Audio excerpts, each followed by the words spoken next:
What's going on, everybody? And welcome back to another episode of the Chat with Cheese podcast. I'm your host, Fat Cheeze, and y'all already know the motto: no gimmicks, only the real.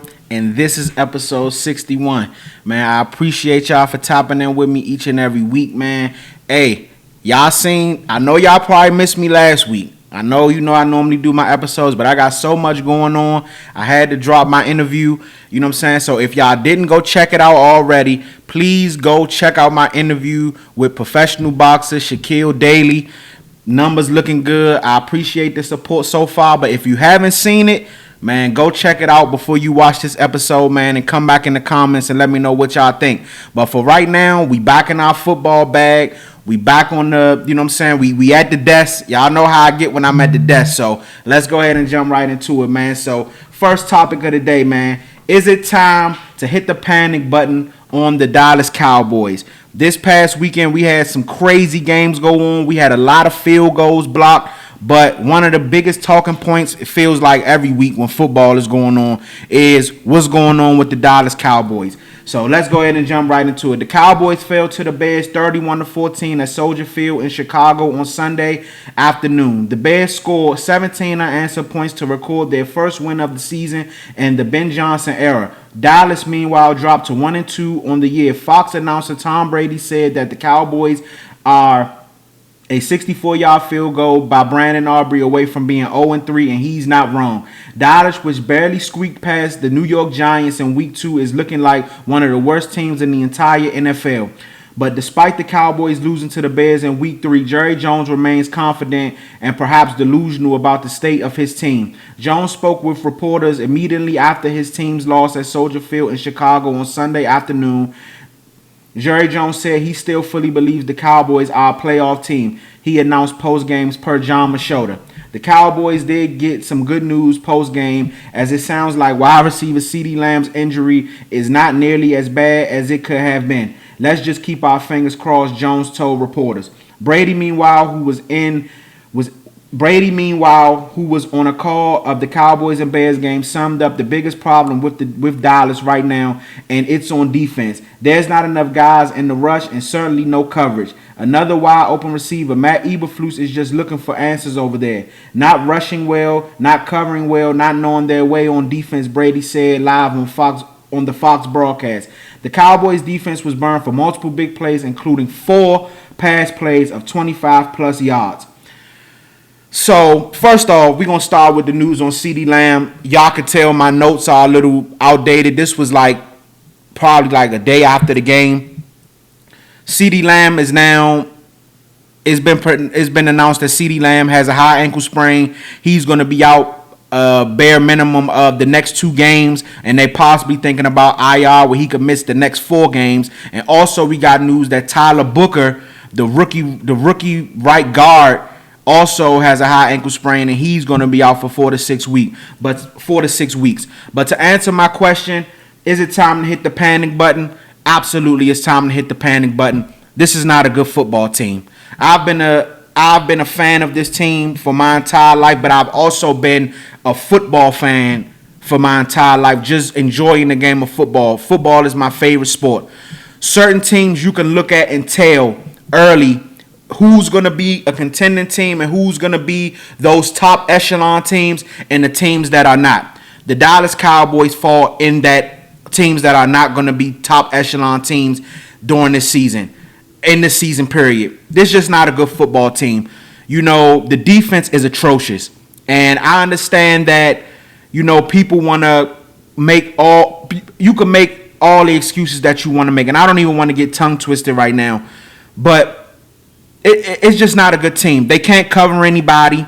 They can't, guys are literally running down the field like wide open. And you didn't just need to see, if the Bears game was the last of what I needed to see. But if you watched that New York Giants game, the New York Giants game should have showed you all you needed to know. Even that first half of that Philly game, the defense was getting torched by Jalen Hurts just with his legs alone. This defense is atrocious.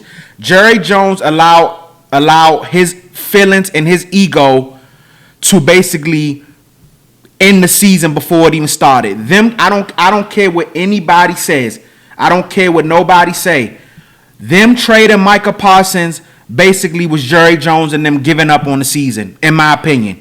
You don't trade somebody like that and expect your team to get better. And I see a lot of comments saying, well, if Micah Parsons would have stayed on the team, that don't mean the defense still would have been bad. But what you don't understand is a lot of these guys on this defense were on this defense when Micah Parsons was a part of this defense. Now, last time I remember, when they had those 3 12-win seasons under Mike McCarthy and Dan Quinn as the defensive coordinator, that was a top 10 defense, with Micah Parsons being the catalyst. Now, last year, was the defense that good? No, it wasn't. But you got to remember, Micah Parsons missed time, came back, and still was able to give you double-digit sacks.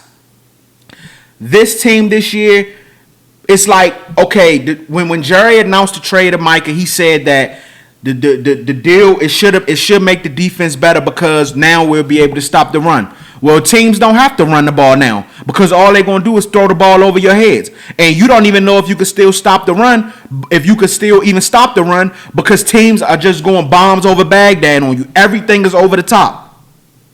The safety play is horrible. Donovan Wilson has been awful this year. Trayvon Diggs has been awful this year. They get no type of pass rush whatsoever. No type of pass rush. Caleb Williams was not sacked one time on Sunday. This is the first time in his NFL career, that he has not been sacked in a football game.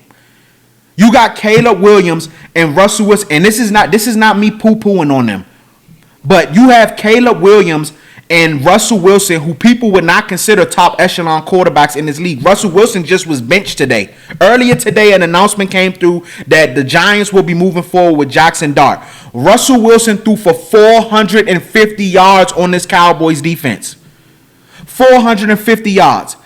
Then you think, okay, well, it can be worse against the Bears. The Bears just gave up 50 points against Detroit. They've been looking terrible. They 0-2. They reeling, new head coach. And they come in here and put up 31 points on you.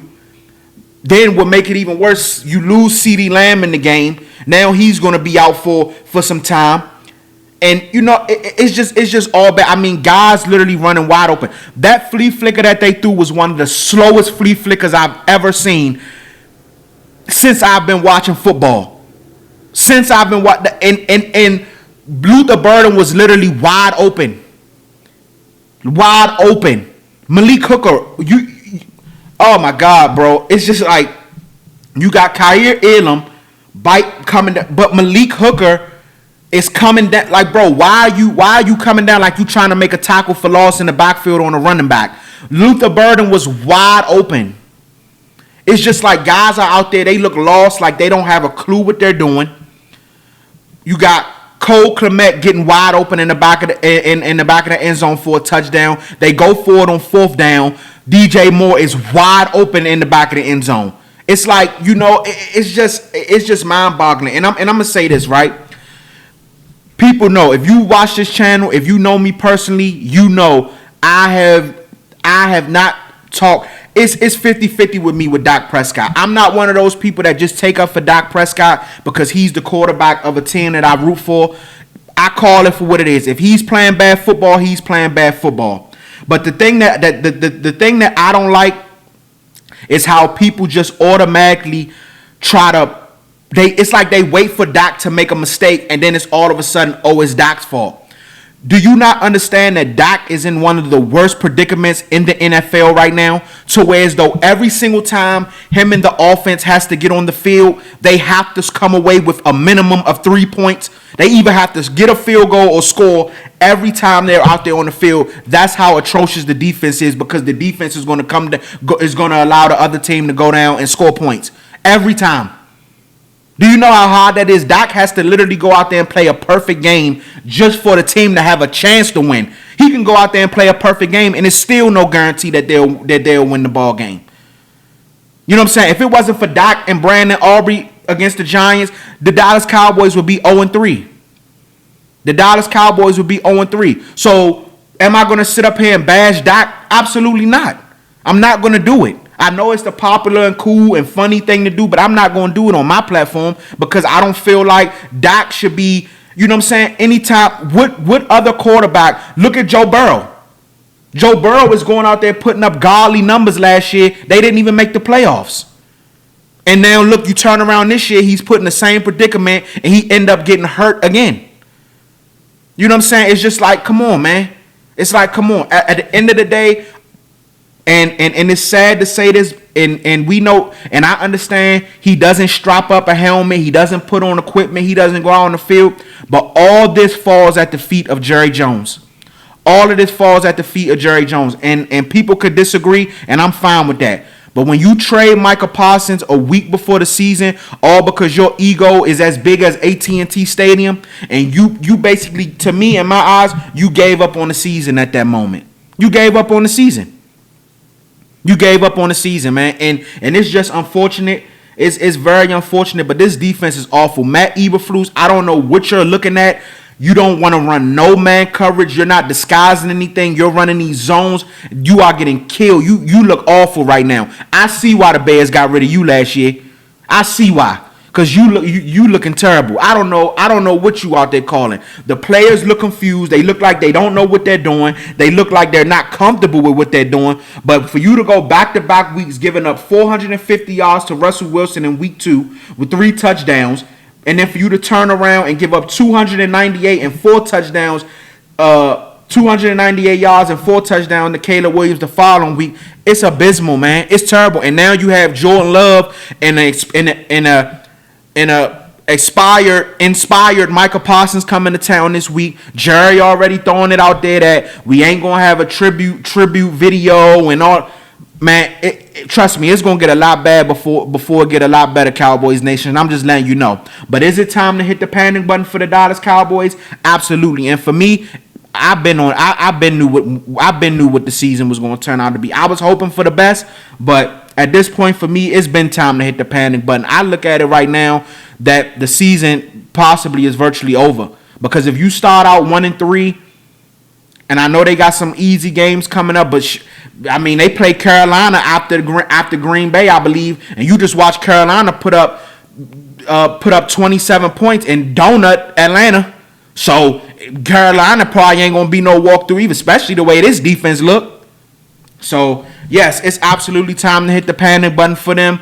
And hey, man, we just gonna have to ride it out and see what happens. But for me, I'm smashing it. I'm smashing it.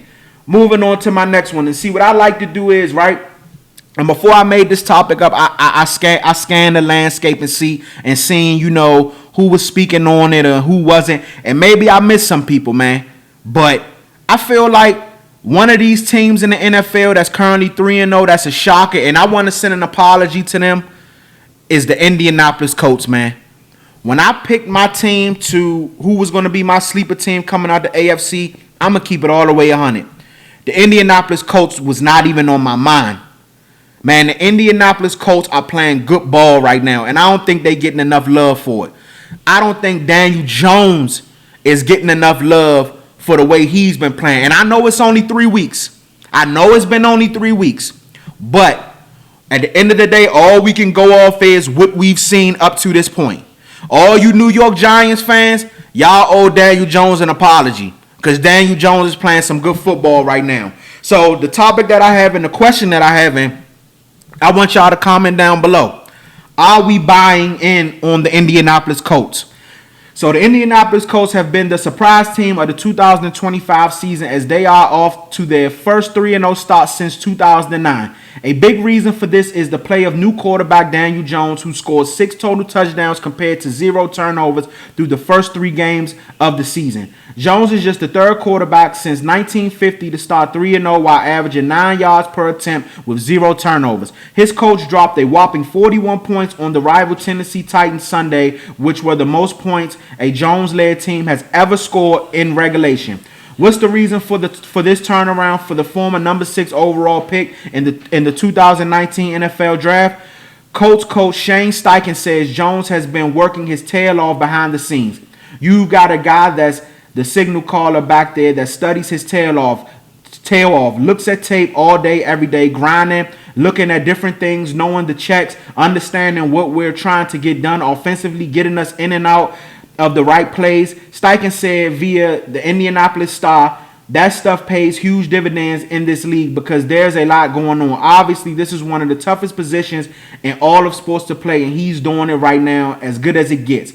In his first start with the Colts, Jones threw for 272 yards, 1 touchdown, and rushed for 2 scores against the lowly Miami Dolphins. It wasn't too surprising the Colts had their way against the worst cornerback room in the NFL, scoring points on every single possession. But not many expected Jones to throw for 316 yards and score 2 total touchdowns in Week 2 to upset the Denver Broncos, who boasted the most aggressive defense in the NFL last season. Jones' stats versus the Titans, he went 18 of 25, 228 yards, 1 touchdown, 0 interceptions. He had a 113.4 QB rate. Now Jones is 3-0 and has the Colts looking like favorites to win the AFC South. Hey, listen, man. I tell people all the time, and if this right here is not an eye-opener for a lot of people, scheme matters, man. Scheme matters. When you have the right system and when you have the right people around you and the people that believe in you, you see the outcome. Daniel Jones is playing phenomenal, and I don't think a lot of people are talking about it. Daniel Jones, you know, it's tough when you get put into a situation that, you know, it's just rough all around. The Giants haven't been a good football team in a long time. We've known the offensive line issues that they've had for quite some time. You throw a rookie into that, which was Daniel Jones, and he struggled. But what we've seen is sometimes a new scenery, you see it pays huge dividends. Look at Baker Mayfield. Baker Mayfield was the number 1 overall pick for the Cleveland Browns. He didn't have much success there. We know Cleveland Browns are a dumpster fire. We know that. He was traded from the Cleveland Browns, went to Carolina. Things didn't really quite work out the way he wanted in Carolina. Went to L.A., spent a little time in L.A. Now he's in Tampa Bay. And Baker Mayfield is a top 10 quarterback in the NFL. Now, do I see a scenario where Daniel Jones could be a top 10 quarterback in the NFL? Possibly, maybe not. But do I believe I'm seeing a version of Daniel Jones where Daniel Jones could be a good starting quarterback from this point moving forward for the rest of his career? Absolutely. Because I'll tell you one thing. If Anthony Richardson was the starter in Indianapolis right now, they would not be 3-0. They would not be 3-0. Daniel Jones is out there showing everybody that he can be a capable quarterback in this league. And I know a lot of people are sitting back probably waiting, oh yeah, just wait, Daniel Jones, he going to show up eventually. The real Daniel Jones going to show up eventually. Well, through 3 weeks, he haven't showed up. He's been playing phenomenal. And honest people may want to throw schedule out there. Well, they only beat the Dolphins and the Titans, but that win Week 2 was very impressive. And I understand it came off the back of Denver making some kind of mistake or something in a late field goal won them the game. But my whole thing is Daniel Jones played phenomenal in that game. No turnovers. No turnovers. And we know how solid defenses that Denver puts out there. They just was giving Justin Herbert fits this past Sunday. So we got to give credit where it's due, man. Last year, a lot of people was waiting on Sam Darnold to turn back into himself. And Sam Darnold looked damn good last year. Sam Darnold looked damn good. And Sam Darnold been looking solid for Seattle so far this year. So maybe, you know, Daniel Jones just needed that new change of scenery. And now you're starting to see his full potential. He's behind a solid offensive line. And we're going to get some credit to Jonathan Taylor, too. When Daniel Jones was able to have a successful season in New York, it was when Saquon Barkley was able to stay healthy and he was able to have a solid run game in the backfield. Jonathan Taylor has been playing his tail off too. In Week 1, he gave you 71 yards, turned around in Week 2 and had 165 yards. And then this past weekend against the Titans, he had 102 yards and 3 touchdowns. So Daniel Jones is benefiting off the play he's getting in the backfield. You also have solid weapons outside with Pittman. You have Downs out there. I can't think of their whole wide receiver core off the top of my head, but he's benefiting off of that run game because when you have a solid run game, you're able to, you know, benefit off play action and things like that. But we got to give Daniel Jones some credit, man. Daniel Jones is playing his tail off right now. He's playing some good football. And you look at what's going on with the New York Giants, like I said in my last segment, Russell Wilson just got benched. And a lot of people would like to put the blame on the offensive line for the bad quarterback play, whatever the case may be. You could say it's bad quarterback play, or you could say it's offensive line. But regardless of what you think it is, I know this. The Giants have been dealing with bad offensive line play for the past almost about 5-6 years now. It feels like, at least. And it may have some. Now we're going to see what Jackson Dart do behind this offensive line, but certain guys, it just takes time. It just takes time or it just takes that right system for them to for them to find their niche. And maybe Daniel Jones in Indianapolis, this is his niche. You watching it with Jared Goff. Jared Goff was good, and Jared Goff was good in LA. But Jared Goff, and they went to a Super Bowl, but a lot of people called Jared Goff a game manager in that scenario when he was with the Rams. Jared Goff is a way better quarterback now in Detroit than he was in LA. Way better. And I believe it's due to the system and the people around Jared Goff in Detroit. Who knows? Possibly the same thing could be said for Daniel Jones in Indianapolis. And I'm not saying that they'll go to a Super Bowl. I'm not saying that. But can this team get into the playoffs and be scary for some teams? Who right now it's looking like so. And who knows in the future, God forbid, no major injuries or anything like that happens. This team could possibly win that division because the Texans look like trash. The Jaguars look like trash. And the Titans look like trash. So right now, they are the clear front runner to win that division. And who knows, you possibly can look up and the Colts could be the number 1, number 2 seed in the AFC. You know what I'm saying? And have their first playoff game could be a home game, or they could end up, man, you blink, they may be the number 1 seed and everything go through Indianapolis. You just don't know. It's still early, and I want to give that grace. It's still early, but if we just going off the first 3 weeks, Daniel Jones has been playing phenomenal, and I'm going to give him his flowers because I ain't been seeing enough of these talking heads on these shows I ain't been seeing really nobody give the Colts no love. But I'm going to give you love. I'm going to give him some love on this podcast. So shout out to Daniel Jones and the Indianapolis Colts. Y'all having a phenomenal season so far. And this week right here is going to be a really big week. If they can win this next game versus the Rams, then I ain't gonna lie, they could be a serious problem because you seen with the Rams just took the defending champs, to the brink this past Sunday. A blocked field goal lost them the game. So, they're gonna be looking to get back on the right track this week. So if the Colts can come out victorious in this game this week, then hey man, you never know. You never know how this thing may turn out for them. The sky may be the limit for them this year. They gonna be on that magic copper ride, but we just gotta wait and see.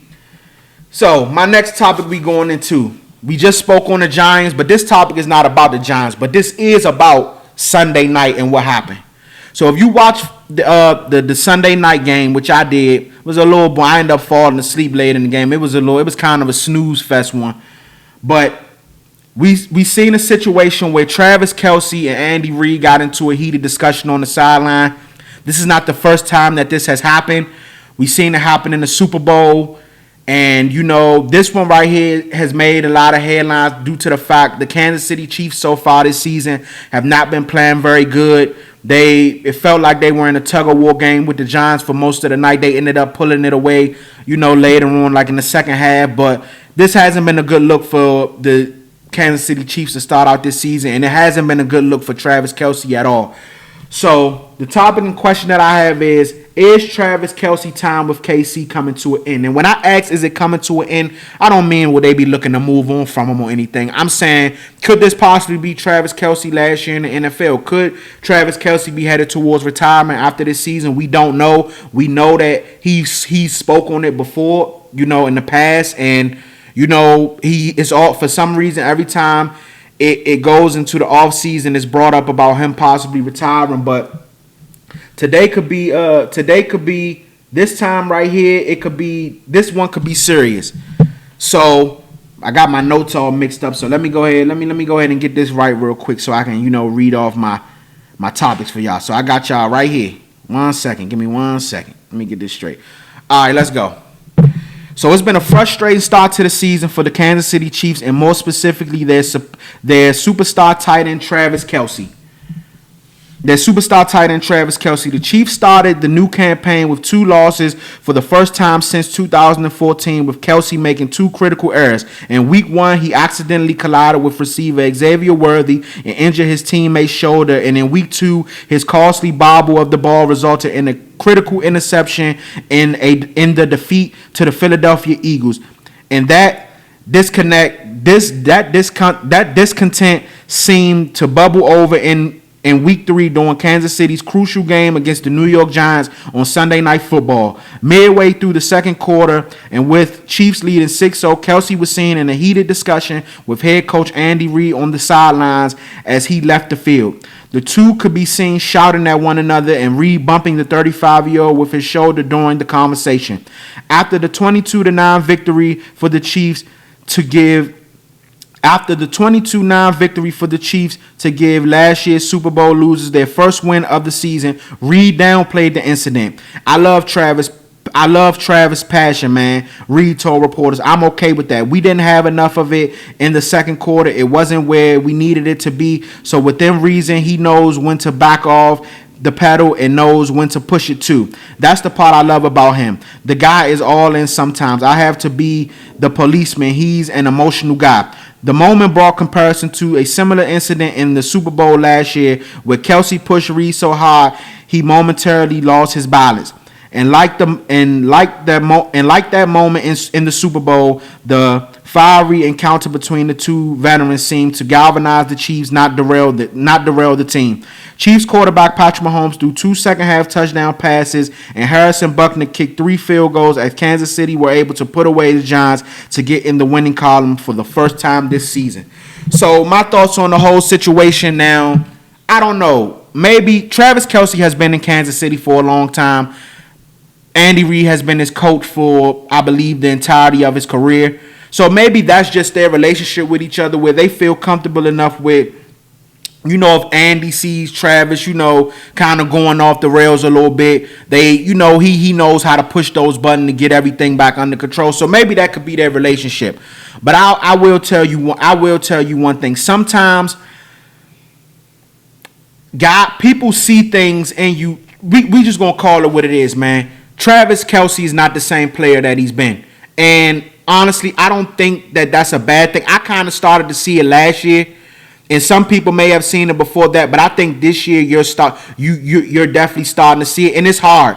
When you've played at a certain level for your entire career, and now you're in a position where you're getting older. You're maybe not as open on certain plays that you used to being open on. You're not getting the targets that you're looking for. Sometimes that could become frustrating. And sometimes your coaches and teammates see it a lot before you do. And maybe Andy Reid and them are starting to see it. Maybe Travis Kelce wants the football more than he's getting it. And just maybe, things are not the same. Maybe you're not getting as open as you normally have, or we've seen the critical mistakes. Travis Kelce bobbled the ball, and I don't know if it was the ball got on him too fast or whatever the case may be, but we seen Travis Kelce bobble the ball in the end zone last week that could have been a touchdown that gave Kansas City the lead over the Eagles. He bobbled the ball went up in the air, interception. That basically lost him the game.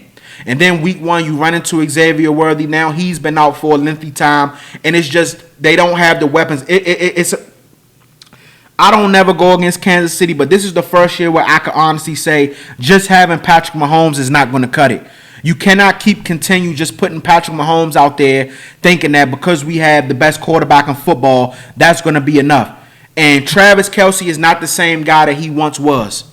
He's not. We just got to call it what it is. Travis Kelce is 35 years old. Travis Kelce's body has been through a lot. You got to understand, the Chiefs have been to multiple Super Bowls. Travis Kelce's season doesn't end at the end of the regular season like everybody else. Travis Kelce's season doesn't end.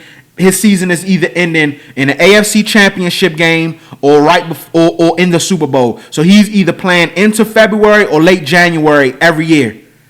So eventually that weighs on you over time. Same thing like when we was watching Golden State. When Golden State was on their runs with Klay Thompson, Steph Curry, Draymond. You know what I'm saying? Eventually, you playing late into them seasons like that every year, you start to see injuries. Klay Thompson started to get major injuries. Steph Curry starting to get injuries. Drake, you start to see it over time. You know what I'm saying? And I think now we're at that point where you're starting to see it in Kansas City, where maybe, their course has ran, not for Patrick Mahomes, but the people around him. And it's going to come. You're going to have to get Travis Kelce. You're going to have to get Patrick Mahomes some help. It's already bad enough that you lost Rasheed Rice for the first 6 games of the year. Then you turn around and the situation happens with Worthy. Now he's out for the foreseeable future. We don't know when he's going to be back. Hollywood Brown is not a number 1 receiver. I look at Hollywood Brown as more of a gadget guy, a slot guy. He's not. Juju Smith-Schuster is over. You know what I'm saying? Juju Smith-Schuster had his time. He probably can make plays here and there, but he's not it. You got to go get Patrick Mahomes some help. If I'm them, I'm getting on the phone to see if we already know the Miami Dolphins season is up. I know they said that they're not entertaining it, but you never know what can happen. If I'm them, I'm on the phone trying to find a way to get Tyreek Hill back in Kansas City. I'm trying to do something to maximize, my quarterback, maximize this situation. Because right now it's not good. And Travis Kelce has a lot of tread on those tires, man. A lot of tread on those tires. And you can't expect him to go out there and I understand maybe in his head he probably think that he's still that same guy, but the reality of it is you're not. And Andy Reid and them, it's probably getting a little frustrating. He's coming on the sideline probably complaining about targets and things like that. And Andy Reid and them probably sees you're not that same guy, bro. And it happens. It happens, but I still have it in the back of my head that Kansas City will find a way to get it together. I don't know. Right now, it doesn't look promising right now. I'm going to be honest with you. But I just think as long as you have that quarterback under center, you'll always have a shot. And as long as you got Andy Reid as your coach, you'll always have a shot. So we got to see, man. But right now, the Chargers look like the team to beat in that division. And even though Denver lost this past week, Denver looks really solid as well, too. So right now, I would have Kansas City as like 3rd in the division because the Raiders are awful. So we just got to wait and see what happens. But I think maybe, Andy Reid and Travis Kelce is just comfortable enough to have those type of situations. And you don't know. This may put a fire under the team. Situations like that, sometimes it takes things like that to, put a fire up under a team and, ignite them and, they may take off from this. So, we got to wait and see, man. But I thought I was debating on what I wanted to talk about as my last topic. And, I decided to go this because this was a big story and a lot of people was talking about it. So, moving on. And I was slipping this week, y'all. I ain't going to lie, man. I got to give my predictions. I didn't put my predictions down. This week, so we about to go straight off the dome, man. I'm about to look up the NFL schedule for week 3, and I'm giving my predictions. Straight off, man. We going straight like this. This some behind the scenes footage for y'all, just a little bit. So NFL schedule week 3. Let's see. No, week 4. I'm sorry. What am I talking about? Week 4. What am I talking about? All right, man. So look, we going straight off the dome with it. Man. So, all right. So first, we're gonna start off with the Thursday night game: Seattle Seahawks at the Arizona Cardinals. So I'm going with Seattle on that one, man. I think that Seattle been playing some solid football, man. They just blew out the New Orleans Saints this past week, and then they had a good road win against Pittsburgh in week 2. You just seen Arizona drop the game to San Francisco that they had multiple opportunities to, grab by the horns and win that game. So I'm going to go with Seattle on that one. Another tough road game. You never know how these division games could play out. So this one right here, when it comes to division games, you kind of could throw the records out the window. But for this one, I'm going to take Seattle. I think Seattle been playing some good ball. Moving on to Sunday, you got the Washington Commanders versus the Atlanta Falcons. I'm going Commanders in this one. I like what I seen from the Commanders this past week. Marcus Mariota came in and played a solid game while Jaden Daniels missed the game with his knee injury. I feel like they was able to get that run game going. Now, could that have been because they were playing a bad Vegas Raiders team? Maybe, but Atlanta is terrible too. For Atlanta to go to Carolina with the weapons that they have and score 0 points against a Carolina Panthers team. And this is not me poo-pooing on the Carolina Panthers, but come on, Atlanta, that's a fireable offense. I ain't gonna lie to you. Raheem Morris should be on the hot seat after that one. And I don't know. That was awful. That was terrible. So I'm gonna go to Washington Commanders for that game. And I don't know if y'all been paying attention, man, but I've been paying close attention, man. Hey, Deebo Samuels look like he back in that 2021 bag. Deebo Samuels look like he rejuvenized and got that juice back, man. He looked real solid, man. So I think Washington goes in there, and I think Washington wins that game comfortably. Moving on, I got this is a battle of this is the trash dream right here. Titans and Texans. I'm gonna go Titans in that one. I think the Texans are bad, man. CJ Stroud looked checked out. The offensive line is horrible. You know, they just released CJ Gardner-Johnson today. They just look bad. The Titans don't look good either. But you gotta pick two of the bad two. You know, somebody gotta win the game. So I'm gonna go with the Titans in that one. Moving on, Panthers versus Patriots. I'm gonna go Patriots in that game. Patriots just lost to Pittsburgh, but it was kind of a competitive game this past week. I'm gonna go Patriots over Panthers. I don't know. Panthers might could sneak that one, man. Panthers may be riding high after their victory over the Falcons this past week. Matter of fact, I'm gonna change that one. I told you we going off the dome on this one. I'm gonna go Panthers. I think Panthers can go on the road and beat the Patriots. So I'm gonna go Panthers in that one. Moving on, I got the Lions over the Browns.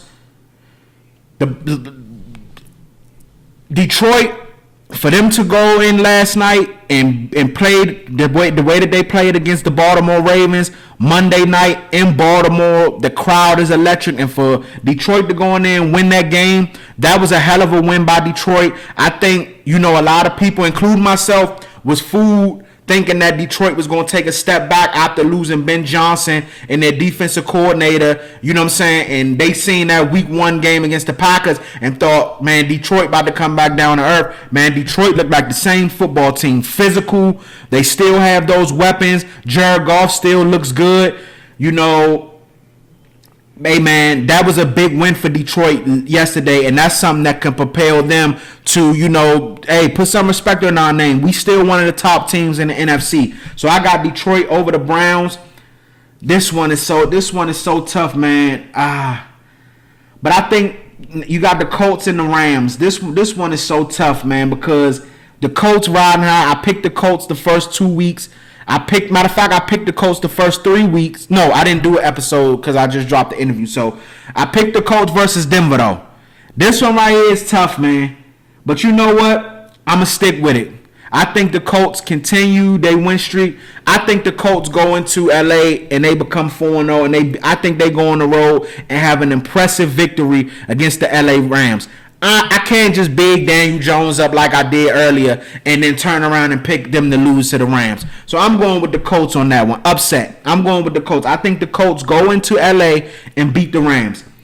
Next up, you got the Ravens going to Kansas City. I'm going to Ravens in that one. Like I said, Kansas City just doesn't look good to me right now. A lot of question marks. Patrick Mahomes is out there. To me, looks like he's fighting for his life, trying to, the offense, they have no weapons. You don't know what's going on with Xavier Worthy. Rashee Rice is still, in the suspension. Travis Kelce doesn't look like his normal self. I think Baltimore, even though they lost last night, I think Baltimore showed you what they are. We know Baltimore is going to be in the thick of things no matter what. Derrick Henry with a big fumble again. Got to clean that up, but I think Baltimore goes to Kansas City and handles business. You have the Jets versus the Dolphins. I'm going to take the Jets in this one. That's an easy pick. The Dolphins are awful. Moving on, you have the Vikings versus the Steelers. That's this right here. Oh, this is the early Sunday morning game, 9:30. I forgot what country they're shooting this in, but this is the one that's going to be 9:30. Neutral playing field. I'm not going to lie. The Vikings defense had a hell of a week this past week. They actually won me my fantasy game. But could you say that's because they were playing Brock Browner? I think it's Browner, was the backup for Cincinnati. Could you say because they were playing him that's why they looked how they looked and that defense? And then Carson Wentz is the starter. That's a tough one, but I'm gonna go with Minnesota. Right now. Things are a little bit too wishy-washy for Pittsburgh. They had an impressive win week 1 against the Jets, but then you turn around and lose to Seattle, and then you come back and win against the Patriots. But that one was kind of like a nip and tuck ball game. I'm gonna go with Minnesota to win that early game on Sunday morning. Next up, you got the Chargers versus the Giants. I think the Chargers will win that game, but I can't wait to see if Jackson Dart gives the New York Giants that spark. Now that he's officially been named the starting quarterback, I still believe that they will lose the ball game, but I just want to see what Jackson Dart will do out there as the official starter. I still believe Brian Daboll will lose his job, but I've been called it weeks ago that I felt as though that they should have pulled the trigger, making Jackson Dart the starting quarterback, and now they finally did it, so we'll see what's going on. Next up, this one right here is tough. You got the Eagles and the Buccaneers. The Eagles going to Tampa. Now, the Buccaneers have been Philly's kryptonite. It's something about Tampa. I don't know. They always give Philly problems. But in this particular game, though, I'm going to go, this is a tough one. Because Baker has been playing out of his mind. And Philly been in some close games, man. All Philly games have been very close. They could have lost to the Rams. To me, they were supposed to lose to the Rams this past week. The Rams allowed them to come back. They block a field goal. I'm going to go with Tampa. I think Baker has been playing some real good football. The defense has been solid. I think they got another star in Emeka Egbuka at the wide receiver position. I'm gonna go with Tampa in that game. I think it's gonna be a very close game, and it could go either way. But I'm gonna slightly get an edge to Tampa. Next up, you got the Buffalo Bills versus the New Orleans Saints. I'm gonna go with Buffalo on that one. The Saints are terrible. The Saints are headed to the number 1 pick in the NFL draft. We don't even have to discuss that. Buffalo all day. Next up, you got the Jaguars and the 49ers. I'm going 49ers with that one. I think the Jaguars are not very good. For the 49ers to be able to have a nip and tuck ball game this past week with the Arizona Cardinals, it was a very tough, rugged game in Seattle. And the 49ers were able to pull it out there at the end off a late field goal. Mac Jones played solid. What C.J. McCaffrey is going to give you. It's unfortunate that Nick Bosa will be out for the rest of the season with an ACL injury. But, I'm going with the 49ers. I just don't think the Jaguars are good. I don't really need to get dive too deep into that. I'm going 49ers in that one. Next up, you got the Chicago Bears and the Los Angeles Raiders. I'm going with Chicago. I think after what they just did to the Cowboys, they should be feeling pretty good. They know what their offense is capable of when they're out there, firing on all cylinders. I think that they carry that momentum and they go on and they beat the Raiders. The Raiders are a bad football team. Remember earlier when we talked about the Cowboys, early you could see the bad teams and the good teams. The Raiders are a bad team. That offensive line is terrible. And Geno Smith, I don't know if it's Geno Smith just bad or is it the offensive line. The offensive line is bad. And I feel so bad for Ashton Jeanty because you got guys like my guy Ryan Clark saying that he doesn't have an it factor and things like that. But it's hard to have an it factor when your offensive line is that bad. Literally every time he gets the ball, there's defenders already in the backfield or pushing his offensive line back. Same thing with Geno. Every time Geno drops back to throw the football, you have defensive linemen already in your face or things like it. It's bad. So the Raiders are terrible. The defense is not that good. The defense is not good. I'm going with Chicago in that ball game. And Sunday night, you have the Green Bay Packers, Michael Parsons going back to play his old team, the Dallas Cowboys. There's going to be a lot of hype around that game. Everybody's going to be watching. But this is just me being a realist, putting my Cowboys fandom to the side. I'm going Green Bay in that game, and I think Green Bay wins comfortably. I think Micah is going to go out there and try to prove a point. I think Micah is going to go out there and try to put on a show. And I just think losing CeeDee Lamb along with Tyler Booker, I just think it's going to be too much for that Cowboys offense to overcome. It's going to be too much. Now you're going to have to rely heavily on George Pickens. You're going to have to rely heavily on guys like Turpin, guys like Tolbert, Who knows how the run game is going to continue to look with losing Tyler Booker. I just think it's too many question marks for Dallas. I think Micah is going to try to go out there and have a hell of a game. He knows this offensive line, and he's going out there to prove a point to the man upstairs. And it's just going to be a tough watch for me. It's going to be a tough watch for a bunch of Cowboy fans, but I have Green Bay winning this game, and I have them winning comfortably. The Cowboys defense is terrible. They couldn't stop a high school team right now. They're that bad, and I think Jordan Love is going to go out there and pick them apart. And we can look up, and this game could be 31-10 or something like that. This is how ugly I think this game could get. I could be wrong, but I'm going with Green Bay in this game, and I think Green Bay wins this game comfortably. And last but not least, Monday night, you have the Cincinnati Bengals going to Denver. I think the Broncos are going to smoke them, losing Joe Burrow. It's over. The season is virtually over for Cincinnati. It's unfortunate because it feels like they haven't done anything to bolster that offensive line to make it better for their franchise quarterback, and the defense is atrocious as well too. So I think they go up to Denver, and I think they get smoked. And, this is just what it is when the franchise doesn't do what they're supposed to do to put the proper pieces and guys around your franchise quarterback, because it seems very much often that this franchise is failing Joe Burrow. And it seems like he's getting injured every single year. And now we're here. So I think Denver are going to smoke them Monday night. And those are my picks for week 4 coming up, man. And I'm going to go ahead and wrap this episode up. I appreciate y'all for tapping in with me each and every week. Like I said before at the beginning of this video, if you haven't watched, I know I wasn't at the desk last week. If you haven't watched, go check out my interview with Shaquille, The Answer Daily, man. Check that interview out. Comment. Let me know what you think. Let me know if you like the